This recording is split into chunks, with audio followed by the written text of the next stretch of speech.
क्या हुआ? कुछ नहीं हुआ, मैं तो बस अपनी बीवी को देख रहा हूं।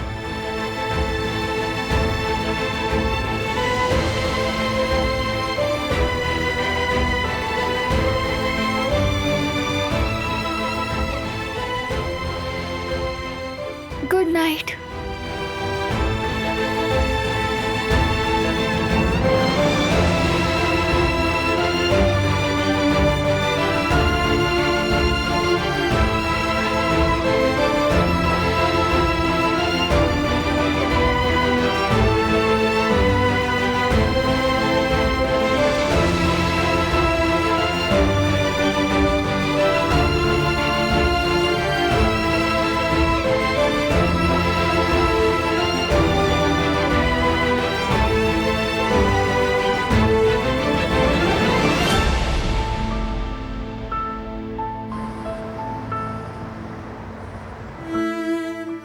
मेरी प्यारी बेटी,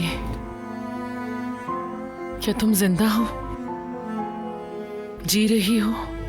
सबिया साहिबा, रिपोर्ट कल आ जाएगी इंशाल्लाह।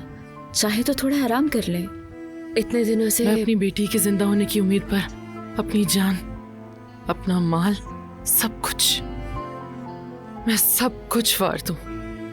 सोई हूं या जागी हूं, इसकी कोई परवाह नहीं।